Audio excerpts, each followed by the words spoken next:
Hi, Abby and Lilly. Um, I am going to read to you some from On the Banks of Plum Creek. We just finished reading this book together recently, so you'll probably remember a lot of this, and you can just come back and listen to it whenever you want me to read to you. The first chapter is called The Door in the Ground. The dim wagon track went no farther on the prairie, and Pa stopped the horses. When the wagon wheels stopped turning, Jack dropped down in the shade between them. His belly sank on the grass, and his front legs stretched out. His nose fitted in the furry hollow. All of him rested, except his ears. All day long, for many, many days, Jack had been trotting under the wagon.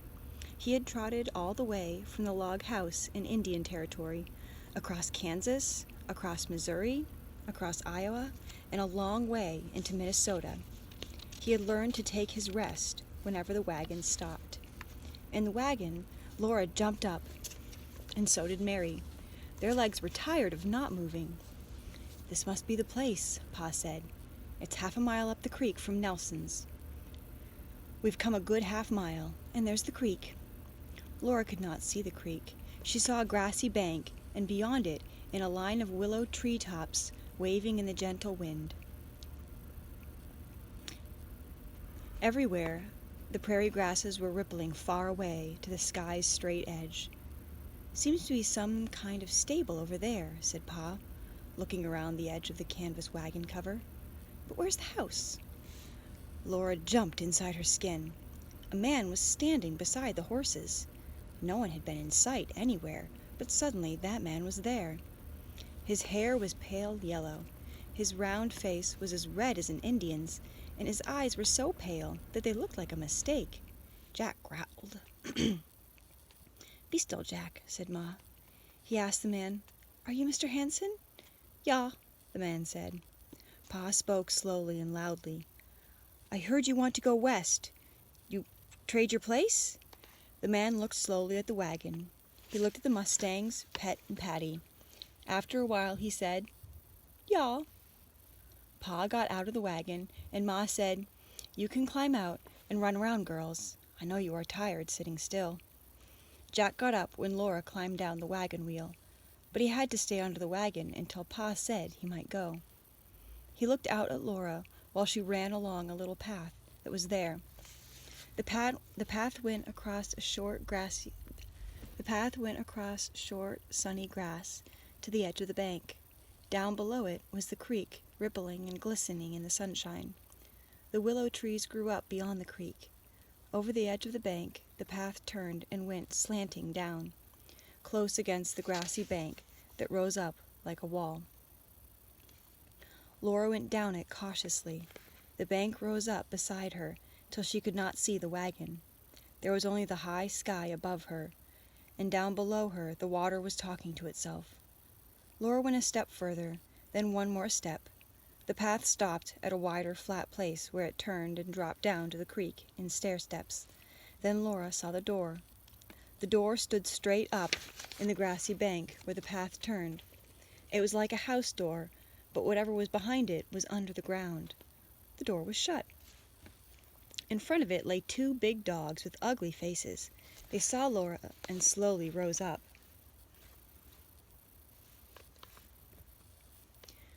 Laura ran very fast up the path to the safe wagon. Mary was standing there, and Laura whispered to her, "There's a door in the ground, and two big dogs." She looked behind her. The two dogs were coming. Jack's deep growl rolled from under the wagon. He showed those dogs his fierce teeth.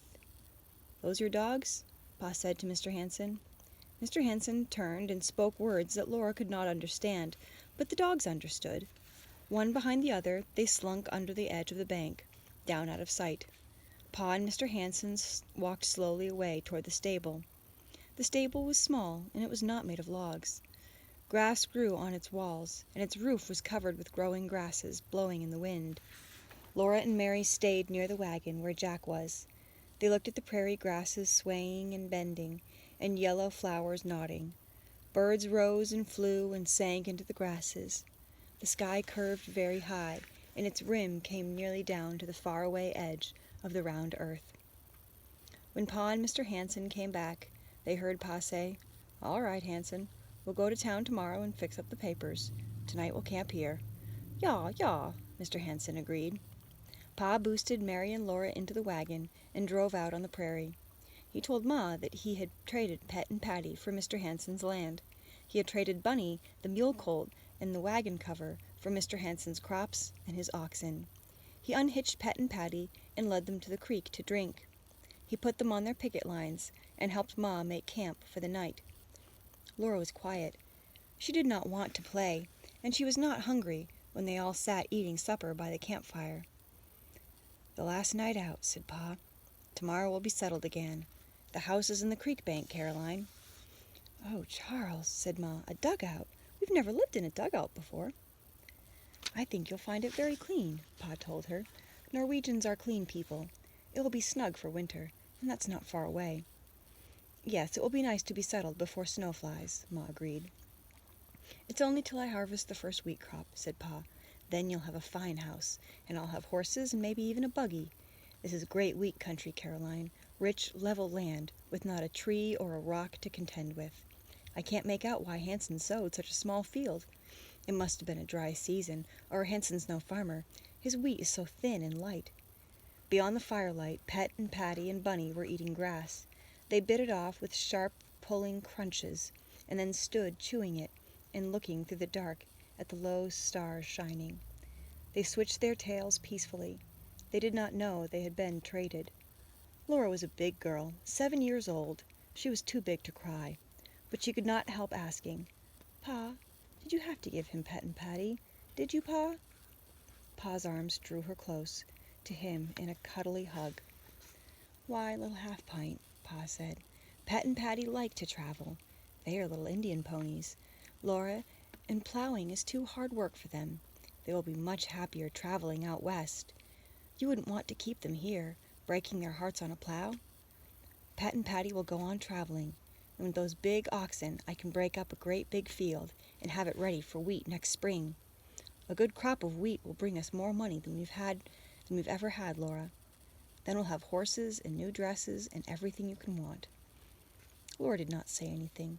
She felt better with Pa's arms around her, but she did not want anything except to keep Pet and Patty and Bunny, the long-eared colt. All right, Abby and Lilly, I hope you liked that. I love you. Sleep well.